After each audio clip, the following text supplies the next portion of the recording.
دنیا بھر میں آج پھر سیاست اور جنگ کے میدانوں سے 5 بڑے دھماکے نما موڑ سامنے آئے ہیں۔ ایران کے سمندری راستوں سے لے کر غزہ کے آسمان تک اور واشنگٹن سے عدن تک ہر طرف ہلچل ہے۔ پرسکون زنگبندی بھی آج کے حملوں کے بیچ دب گئی ہے اور بڑے ملک نئے فیصلوں کے ساتھ توازن بدلنے میں لگے ہیں۔ اب پیش ہے آج کی 5 سب سے شاکنگ اور سب سے تازہ ہیڈ لائنز۔ ایران نے پچھلے ہفتے قبضے میں لیا گیا مارشل آئس لینڈز کا ٹینکر اور اس کے 21 کرو ممبرز کو کیا رہا۔ غزہ میں جنگ بندی کے باوجود اسرائیلی ایئر اسٹرائک سے 25 فلسطینی شہید اور 77 زخمی۔ امریکہ سعودی عرب کو F-35 تو دے گا مگر اسرائیل والے ایڈوانس فیچر کے ساتھ بنا، یعنی ٹیکنالوجی میں صاف کمی۔ اسرائیلی ایم پیز نے فلسطینی قیدیوں کے لیے لیتھل انجیکشن موت کی سزا والے بل پر بحث شروع کی۔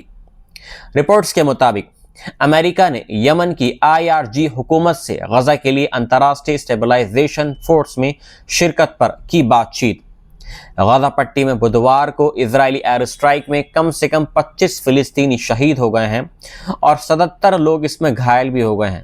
صحت وزارت نے کہا کہ کئی زخمیوں کی حالت نازک ہے اور یہ حملہ پچھلے مہینے سے جاری نازک جنگ بندی کی ایک نئی اور سنگین خلاف ورزی ہے۔ اسرائیلی فوج نے شام کے وقت غزہ کے کئی علاقوں پر اچانک تابڑتوڑ حملے شروع کر دیے اور دعویٰ کیا کہ رفح میں ان کی فورس پر فائرنگ کا جواب دیا گیا ہے۔